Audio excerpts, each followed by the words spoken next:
Ada sebuah video di channel YouTube atau di kanal YouTube seorang laki-laki sudah tua baya ya, separuh baya lebih, namanya Zulkarnain El-Maduri.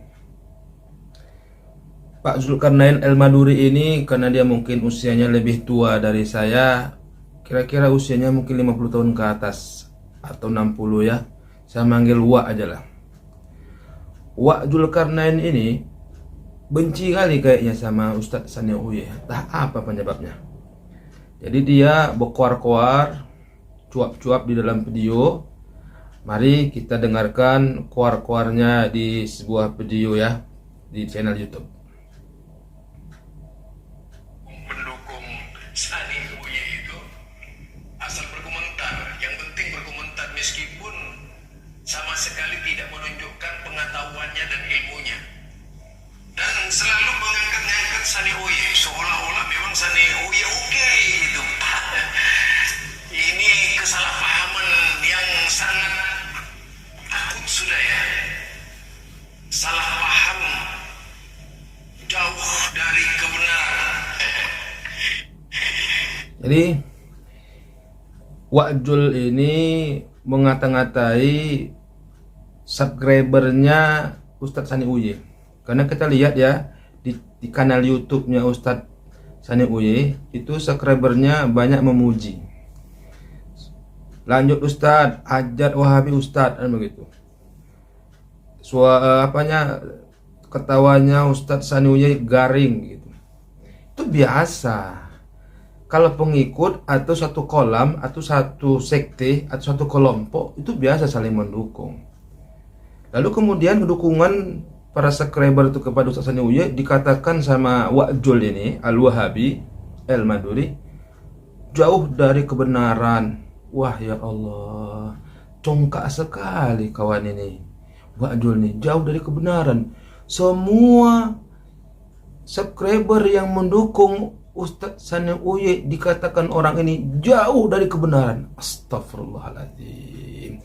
Sungguh congkak dan sombongnya orang tua satu ini. Na'udzubillah. Mudah-mudahan Pak tua ini, Wak Zulkarnain El-Maduri ini, diberikan Allah hidayah sehingga bertobat dari kesombongannya. Nah, bagaimana pula dengan Harry Pras yang subscribernya sejuta-juta itu? Bagaimana pendukungnya membela Harry Pras? Seolah Harry Pras itu udah hafal Quran 30 juz. Seolah Harry Pras itu jago bahasa Arab. Padahal Harry Pras itu tahu apa tentang agama. Yang tahu dia cuma silat. Cuman karena silatnya nggak laku, dia gila buat video propaganda, buat video yang merusak ukhuwah Islamiyah. Begitu. Itu biasa itu. Tapi jangan lisan Wak Jul nih bilang jauh dari kebenaran sampai tertawa. Ya Allah, kami aja nggak pernah bilang subscriber Harry Pras jauh dari kebenaran. Kami nggak berani bilang. Tapi ini Wak tua ini udah tua kok makin sombong. Ingat umur Wak. Kita lanjutkan lagi ya. Ini mengenai sikap salafi. Mengapa salafi itu, ustaz-ustaz salafi tidak menjawab tantangan Sanil Uye? Orang tidak kenal salafi. Kenal. Astagfirullah, naudzubillah min dzalik. Kasihan banget dengan Sanil Uye saya itu. Sampai stres yang ngajak orang-orang salafi debat. Jadi ini kekeliruan kedua Wak Jul nih. Dibilangnya Ustadz Sanil Uye sampai stres. Yang stres itu Anda Pak Tua. Nampak dari getaran suara ente itu. Ente yang stres. Diajak berdebat nggak berani, cicing. Yang stres itu ente sampai buat video mengatakan Sanil Uye stres. Mana ada stres Ustadz Sanil Uye? Dia tertawa garing kok. Jadi salafi itu nggak kenal. Semua orang kenal salafi itu. Salafi itu pecundang.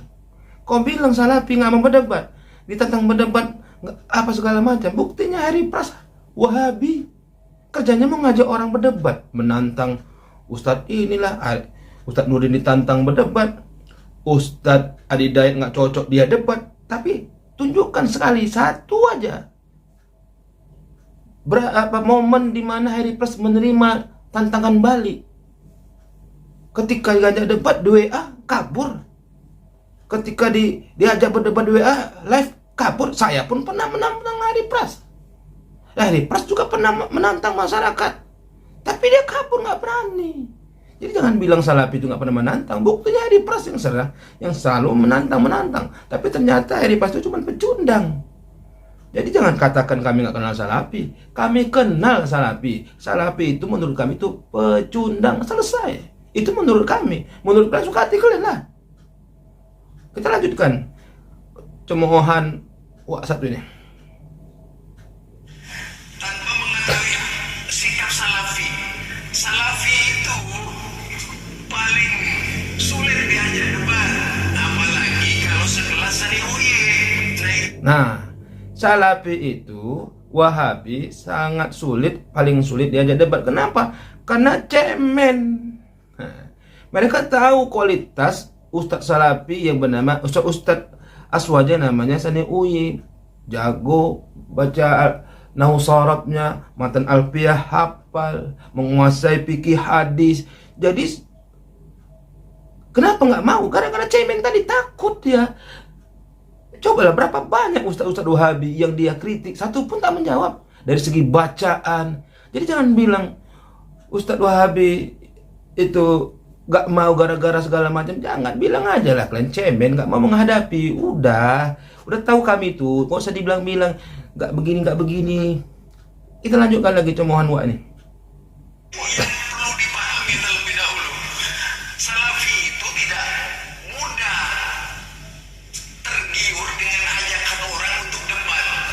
Cemen. Misalnya sekelas Ustaz Syafiq Basalama, Ustaz Khalid Basalama, ya dilihat-lihat dulu lah orangnya kayak siapa gitu. Kalau orangnya kayak Sani Uye, mana mungkin dia mau.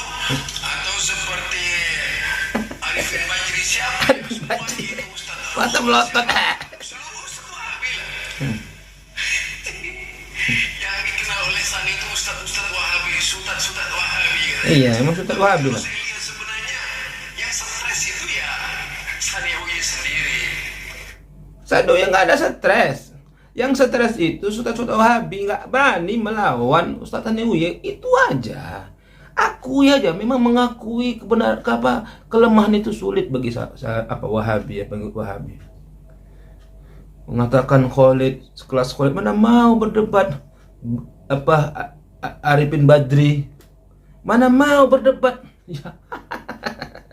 Arifin Badri itu udah jatuh mentalnya melihat kehebatan Ustadz Sani Uye. Khalid Basalamah udah jatuh mentalnya melihat kehebatan Ustadz Sani Uye dari segi membaca matan alfiyah hafal, udah mentalnya udah jatuh duluan melihat itu. Makanya Ustadz Wahabi nggak ada yang berani melawan Ustadz Sani Uye. Itu masih Ustadz satu ini ya, belum lagi yang lain. Mentalnya udah jatuh. Jadi kalaupun nanti dibuat sebuah perdebatan antara Khalid Basalamah dengan Sani Uye, atau Syafiq Basalamah dengan Sani Uye, atau Piranda sama Sani Uye, takut malu Wahabi itu ustadz-ustadznya. Maka seolah-olah nggak level, nggak begini, nggak ini. Bilang aja lah, akui aja lah kalian itu ustadz pecundang. Udah nggak berani kalian bilang Ustadz Sani Uye, udah selesai. Jangan sok-sok baik. Memang mengakui kelemahan itu sulit bagi Wahabi. Kita lanjutkan lagi ocehan satu ini.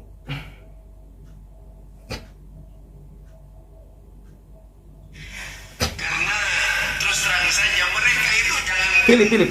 sampai menjawab tantangannya. Mungkin tidak pernah menoleh terhadap video Sani Uye, atau tidak pernah membuka. Mungkin.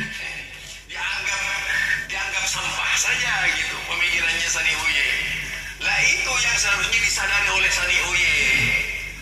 Nah, inilah kacaunya berpikir Wajul Karnain El Maduri ini. Kacau. Dia mengucapkan mungkin saja Ustadz Khalid Basalamah tak pernah mau menonton. Coba dia kayak itu. Dia bilang mungkin. Itu kan mungkin pertama, mungkin kedua. Bisa jadi Khalid Basalamah udah nonton semua video Sani Uye. Bisa jadi Khalid Basalamah, Arifin Bajri dan kawan-kawan sudah pernah, bahkan mungkin Ini tidak mungkin. Kalau kau pakai mungkin, aku pakai mungkin juga lah. Bisa jadi mungkin sutat-sutat Wahabi itu seperti Khalid Basalamah, Reja Basalamah, atau mungkin udah baru meninggal Abdul Jawas itu udah pernah melihat semua video-video Ustaz Sani Uye. Tapi karena dilihatnya kehebatan dari membaca, menguasai materi segala macam, mampu berbahasa Arab, mampu hafal matan alfiah, jiper kalau bahasa orang Medan, jatuh mentalnya. Itu mungkin, bukan mungkin. Lucu kali kau, tengok kau. Lanjutkan lagi, wah dia lucu kali kau pakai. Itu mengumbar kebencian, mengumbar kebencian kemudian mengkritisi seseorang. Lihat dulu apakah memang benar. Dibilangnya pula Ustaz Sani Uye mengumbar kebencian. Padahal yang mengumbar kebencian itu Wahabi. Kali aku yang wak nih. Kalian lah yang mengumbar kebencian. Sok paten, sok hebat. Contohnya kan bilang takwil itu bid'ah. Ayat Quran itu kalau perlu ditakwil berarti itu semua ayat-ayat kesesatan. Itu kan yang dibilang sama Firanda. Tak boleh takwil, bid'ah. Asy'ariyah sesat. Padahal Asy'ari, pengikut Asy'ari 80% di Indonesia ini. Kan sesat karena semua ulama pengikutnya. Gila kalian. Itu kalian yang memulai kurang ajar. Terakhir apa kata Firanda? Ketika ditanyakan apa tafsir, apa maksud wa huwa ma'akum aina ma kuntum dalam Al-Quran itu. Lalu dia mengatakan itu maksudnya ilmu Allah. Itu aja dia bertakwil. Larangnya orang bertakwil. Sementara Firanda sendiri pun bertakwil. Apa namanya itu kalau bacot aja yang besar? Apa namanya itu? Cuma kalau pecundang sama orang nggak boleh, dia boleh. Lalu kau bilang kami yang mengumbar kebencian. Yang mengumbar kebencian itu kalian, bajingan. Orang itu peduli dengan kritikannya atau telah kemudian hanya sia-sia belaka Anda mengkritisi mereka itu. Ya sia-sialah mengkritik Wahabi. Mereka kan summum bukmun umyum fahum la yaqilun. Itu Ustaz Wahabi itu, bahkan pengikut-pengikut setianya bayi-bayi Wahabi itu mereka itu dikasih tahu pun yang sesungguhnya, dibilang begini begitu, mereka nggak pernah percaya, nggak akan pernah menerima. Kenapa? Karena mereka itu summum bukmun umyum fahum la yaqilun, atau pada yang lain mudzabdzabina baina dzalik. Jadi menasihati Wahabi itu sama menasihati dinding. Mereka ada pikiran, tapi pikirannya tutup, punya matanya buta, nggak bisa melihat, punya telinga ditutupi, peka, mulut, nggak ada gunanya. Begitulah orang Wahabi itu, nggak bisa dinasihati. Jangan pandai kalian cakap aja. Mereka itu punya parameter. Yang ngajak siapa misalnya? Ya kalau sekelas Sani Uye, lalu bagaimana orang-orang Salafi mau begitu? Sementara orang mereka ini sangat terkenal, jemaahnya banyak. Di mana-mana jemaahnya membludak. Jadi melihat orang dari jamaahnya meludak. Ini satu ketololan Pak Zulkarnain Al-Wahabi. Siapa sebenarnya ini? Sementara kalau Basalamah jamaahnya meludak, jamaahnya hebat. Astagfirullahaladzim. Jadi dinilai dari jamaahnya. Kita lanjutkan lagi ya. Sani. Jul. Kasihan banget sebenarnya Sani. Lucu kali kau Jul. Karena terus terang saja tantangannya tidak pernah jawab, lalu kemudian takut semua katanya. Aduh, ketawa saya terus. Nggak bisa dijawab gara-gara Ustaz Wahabi cemen, mentalnya udah jatuh. Lihat kemampuan Ustaz Sani Uye. Itu aja, jujur aja kau. Wak Jul. Saya itu, ya Allah. Ya Allah. Maklumlah, perlu dimaklumi. Maklumlah kita mental Wahabi, mental jatuh mental. Kalau pura-pura so hebat. Ya, dunia maya ya seperti itu. Nah, memang gitu namanya. So hebat ya kan. Tidak mau menghadapi tantangan Wahabi yang mana gitu. Wahabi itu kelasnya tinggi-tinggi di Indonesia. Aduh, baru kalau sekelas PBNU misalnya mengundang Zainal Abidin, baru dia mau. Tapi kalau Sani yang ngundang ya nggak mau lah.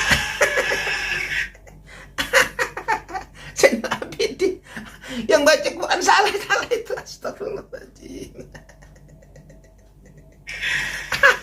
Dulu misalnya Ustaz Zainal Abidin diundang oleh PBNU, baru mau beliau. Ini orang seperti Sani ngajak teriak-teriak dan sebagainya. Masya Allah dianggap malah takut. Emang takut lah. Biasa bohong. Takut. Oh, takut kepada saya mereka. Takut. Jangankan sampai menjawab tantangannya Anda, kemungkinan besar mereka itu tidak pernah mendengarkan video-video kalian. Itu loh. Itu kan kemungkinan ente, Wak Jul. Aku bilang tadi, Wak Jul, kemungkinan ente begitu. Tapi kemudian kami bisa jadi Zainal Abidin, Khalid Basalamah, Reja, Berjes tadi apa, Arifin Berjes, apa namanya, mata melotot, jadinya hitam itu, Bisa jadi kemungkinan mereka udah nonton video Ustadz Sani Uye, bahkan semua videonya udah mereka klik. Tapi karena melihat kemampuan, kehebatan, keilmuan Ustadz Sani Uye yang mampu baca kitab, hafal matalapiah dan lain sebagainya, menguasai hadis-hadis, mental Ustadz Wahab itu jatuh. Itu kemungkinannya. Tapi kemungkinan kau bilang, kok tokoh hilaf pula, itu nggak mungkin bisa ngelihat, nggak akan sempat. Lucu kali Wacul nih, ya Allah. Logikanya itulah tuh, logikanya gitu lah. Lanjut. Jadi itu harus diingat oleh kalian. Dan saya saudara ini. Jadi nggak dibilangnya nggak level lah sama Ustadz Sani Uye. Sekarang gini lah, kalau kehebatan seorang tuh dilihat dari berapa banyak jumlah jamaahnya. Jadi kalau seorang itu dinilai dari levelnya tinggi, dilihat dari jumlah jamaahnya, maka pas Paulus uskup agung, kalian tengok di Italia itu berapa miliar, berapa puluh juta, berapa ratus ribu yang kalau udah ceramah mendengarkan, dibuka pintu gereja itu, wah banyak. Kalau jamaah si Zainal Abidin cemen kecil. Tapi itu yang mau dikatakan level tinggi dari jumlah jamaah. Cemen kali kalian berpikir. Allah saja melihat makhluk itu bukan dari jumlah jamaahnya, tapi in akramakum innallahi atqakum, yang paling bertakwa. Ustaz Somad jamaahnya dibandingkan Zainal Abidin kecil kali lah. Apalagi Khalid Basalamah, apalagi Piranda dibandingkan jamaah Ustaz Khalid Basalamah, Ustaz Abdul Somad, gak ada apa-apanya lah jamaah pendengar Ustaz Wahabi dibandingkan jamaah Ustaz Somad. Tapi lain kan bilang luka, oh itu begini, ada aja alasan kalian. Oh tendensius sekali kalian. Nah, satu, di mana level yang membuat level Ustaz Wahabi itu lebih tinggi daripada Ustaz Sani Uye? Apakah Khalid Basalamah hafalan Qur'annya lebih banyak daripada Ustaz Sani Uye? Berapa rupanya hafalan Khalid Basalamah? 30 juz. Dan aku tak pernah mendengarkan Khalid Basalamah baca Quran. Memang betul saya baca Quran kecuali jadi imam. Saya cari capek di kanal YouTube Khalid Basalamah baca Quran, nggak ada aku dengar. Cuma jadi imam aja lah. Saya maunya Khalid Basalamah tuh fokus dia baca Quran sendiri atau ngulang hafalan. Nggak ada. Takut dia tuh kan dikritik bacaannya hancur. Terus Piranda, level Piranda lebih tinggi daripada Sani Uye. Berapa rupanya hafalan Al-Quran Piranda? Syafiq, Zainal Abidin berapa juz? Siapa di antara Ustadz Wahabi yang hafal 30 juz? Tunjukkanlah, lalu ulang hafalan, tes. Bacanya bagus apa enggak? Berapa puluh hadis rupanya yang udah dihafal? Ribu hadis rupanya dihafal Ustadz Wahabi Indonesia, sehingga levelnya lebih tinggi daripada Sani Uye. Tes lah yuk, kalau memang hebat. Kurang ajar. Masa dibilangnya level jamaah lebih banyak dibandingkan kalau jamaah uskup lebih banyak. Nah, kemudian dari sholat tahajud, belum tentu juga sholat tahajud jumlah rakaat Khalid Basalamah lebih banyak daripada Sani Uye. Jadi Pak Tua, semakin tua kita ini maunya semakin dewasa, semakin cerdas. Semakin tua kita harus lebih cemerlanglah pikiran kita. Jangan mengadu domba Pak Tua. Kasihan masyarakat ini Pak Tua. Udahlah. Sebenarnya Islam ini, kita ini sama-sama Islam lah. Katakanlah kita sama-sama Islam. Yang memulai perselisihan, yang memulai perdebatan dan saling menghina, menghujat ini kan dari Wahabi. Asal mulanya itu pertama itu dari Abdul Jawas yang mensesatkan Asy'ariyah. Udah dijawab tetap juga ngeyel dia. Ngesat kami. Akhirnya kami melawan. Rupanya kalian juga kan sesat. Kalian yang sesat itu. Padahal kalau kita bergandengan tangan sama memaklumi seperti Muhammadiyah sama NU dari dulu udah bercengkrama. Tapi memang sama Salafi ini, sama Wahabi ini luar biasa. Betul, Wahabi itu musuh yang nyata memang, betul ya Allah. Gak bisa bergandengan tangan sama Wahabi ini. Na'udzubillah, summa na'udzubillah. Semoga video ini didengar oleh semua, oleh Ustadz, gak usah lah yang semua, oleh Pak Zulkarnain El-Maduri. Dan mudah-mudahan dia nggak kejang-kejang melihat video ini. Oke, wassalam.